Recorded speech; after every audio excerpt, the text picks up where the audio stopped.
As a dungeon master, keeping the encounters in your D&D game varied and interesting can be difficult. Something I have done in my own games to help make this happen is use these 5 types of encounters. A couple of these are standard for all games, but the last 3 are more unique. By separating encounters into these categories and including each type in your adventures whenever possible, you can better engage your players and keep them involved without getting into a rut. Recognizing the different categories also lets you plan your adventures more easily, since you already know how the rules apply to each one and can build from there. These are the 5 encounter types that I use: combat, social, challenge, contest, and scenario. The categories themselves are divided up by how the game rules apply to each one. Now let's look at each encounter type individually. Combat is pretty straightforward in D&D, although there is a great deal of nuance in many situations. The lion's share of the rules for the game apply to combat, so most DMs and players are familiar with it, even if they don't know all the specifics. Combat can generally be handled in one of 2 ways, either by using a battle grid or using Theater of the Mind for quick battles where everyone can visualize combat and doesn't require advanced battlefield strategy. As with all encounters, combat should have a goal. Experience and treasure for the party is a goal, but that's only the beginning. Use the battle as a lead-in for the next non-combat encounter. Give the players a clue to their final goal for the adventure. Provide them with tools or weapons to defeat the end boss or reach their ultimate destination, or even hint at future adventures. Combat simply for the sake of combat is just poor planning. I'll go into more detail on combat encounters in a later video, but for now we'll move on to the next encounter type. Social encounters are ones that involve dialogue between the PCs and the DM's cast of characters. There aren't many rules associated with this type of encounter, but a few still apply. Skill checks such as Deception, Insight, Intimidate, and Persuasion can be used by either side in these talks. Other factors such as racial languages and background reputations may determine who the party can and cannot talk to. As with combat, a social encounter should have a goal. This may be a player-set goal, such as persuading a dwarven blacksmith to repair the party's armor, even though they're from a rival nation. Or the goal could be something the DM has planned, like planting a new adventure hook in the minds of the players. Small talk is fine for these types of encounters, as long as it isn't drawn out and ultimately leads to the goal that has been set. This encounter type, also known as a skill challenge, is one of my favorites as it provides an in-depth encounter that gives the players some structure while offering them numerous choices. As far as rules and dice rolling goes, this is nearly on par with combat encounters. Skill challenges were originally introduced in 4th edition D&D, but weren't explained all that well in the rules. I myself learned of skill challenges from Matt Colville's video on the topic, which I highly recommend. I'll go over the general rules of skill challenges as I use them in my campaign, and I hope you'll consider including them in your own. Skill challenges are the player's attempts to overcome a situation using only skill-based checks, although I also include tool use when appropriate. The players must succeed at a certain number of checks before failing several checks, usually 3, in order to complete the encounter. Success leads to a reward, while failure has some penalty. These are generally spelled out or at least hinted at when the encounter first begins. Each individual failure may also have a penalty associated with it, while there may also be ways to negate these penalties if the DM chooses. Once the situation has been presented, the party must decide how their skills could be applied and relay this to the DM. If it seems plausible, a skill check is made and a success or failure is tallied. According to Matt's video, players can only use skills with which they are proficient and only use a skill one time. However, other players may also use that skill if they too are proficient, and any player can make multiple checks using different proficient skills. The difficulty of these checks can be set ahead of time or may vary depending on how appropriate the skill is to the challenge. As the DM, you should provide a small list of sample skills suited to the encounter, but remain open to creative ideas from the players. The point of this encounter type is to let the players know how skill challenges work without doing the work for them. Also note that it is certainly possible to fail a challenge, so make sure the penalty is meaningful without being too heavy-handed.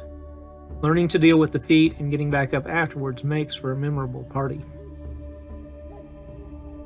Where challenges all follow the same rules but have varying situations, each contest follows different rules but can be repeated over and over. A contest is comparable to a game or sporting event. While there are different games that can be played, each game has specific rules that must be followed and apply each time that game is played. Contests can add some competition to your D&D adventure while still having a lighthearted approach, although it doesn't have to be that way. If you want something with a more lethal touch, consider a game similar to the Mesoamerican ball game shown in the movie The Road to El Dorado, which required the losing team to be sacrificed.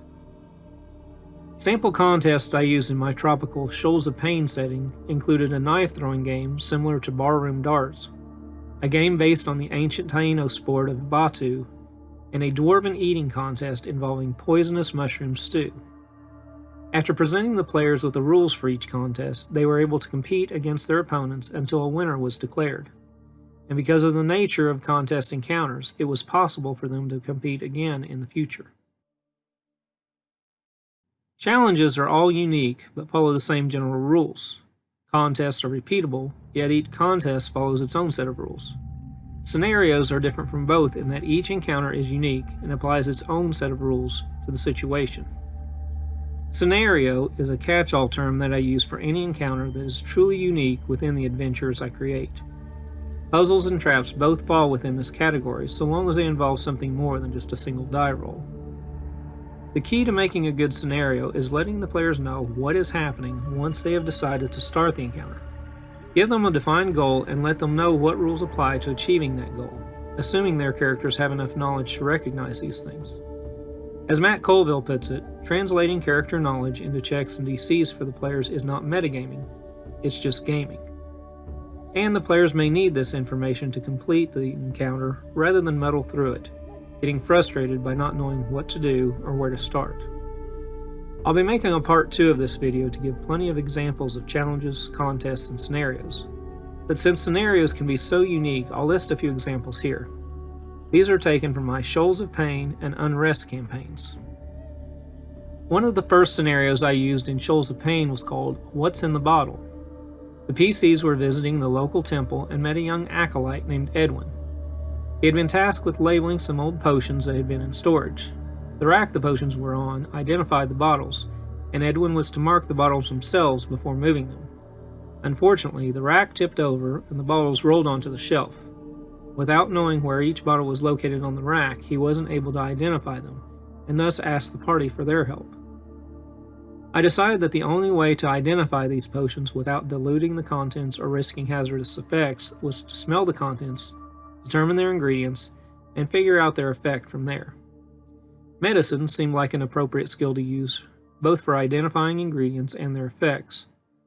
But since these potions were made in a temple, I decided that religion could also be used, albeit at a slightly higher difficulty class, since it wasn't the main focus of religious knowledge.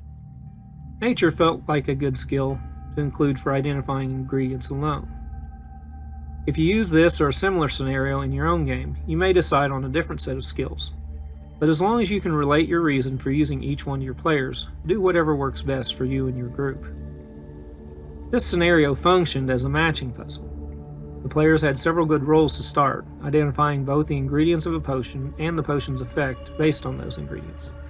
But they had to think a little harder after a couple of lower rolls. They'd identified the ingredients of some potions, but not the potion's effect, and had to make some guesses. I used this list of ingredients to give them some clues. Something else in the puzzle that was helpful was pairs of potions that looked and smelled the same, and therefore had the same effect. Once the players identified one of these potions, they were able to mark off the other one as well. Overall, the players enjoyed this puzzle-based scenario for its simplicity, use of their skills, and being able to put their heads together to see it to completion. In Unrest, the first dungeon the party entered was an ancient dwarven outpost abandoned for more than 1,000 years. Yet not even the passage of time had weakened the traps and guardians that protected this fortified location. After finding an opening into the outpost that bypassed the collapsed main entrance, the party was faced with a simple maze with 4 rolling balls of flame.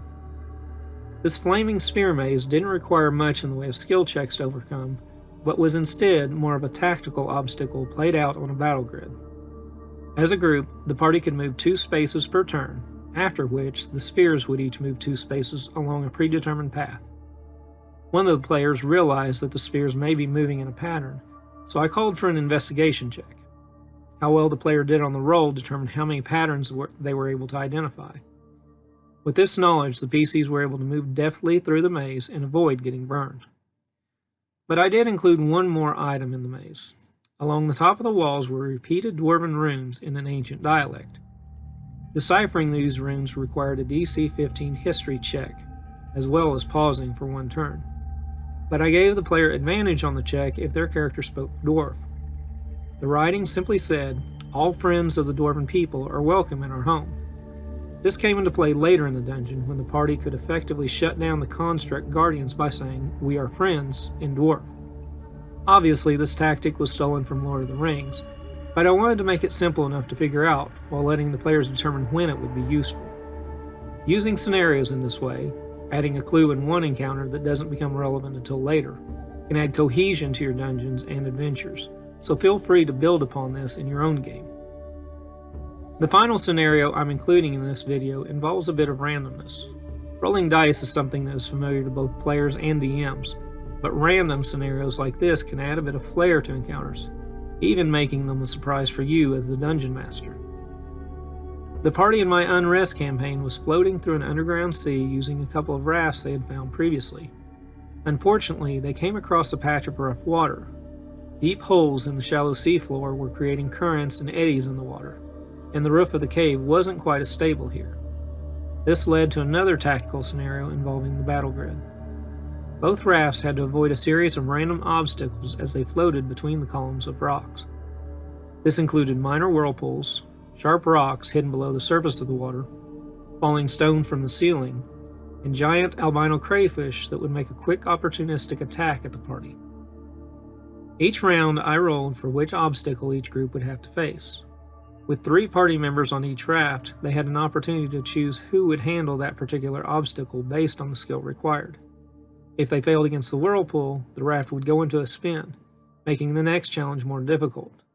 Against the sharp rocks or falling stones, the raft would take damage. And against the crayfish, a PC would take damage. If a group's raft took too much damage, it would have to be abandoned, forcing the group to paddle along with their companions and risking other waterborne attacks or hazards. Overall, it was a challenging and fun encounter, with the party only taking minor damage as a result. Next week I'll be doing another 5-room dungeon video, revising the ancient dwarven outpost I mentioned earlier, followed by part 2 of this video with plenty more examples of challenges, contests, and scenarios for you to use in your own campaign, or to inspire you to create your own ideas.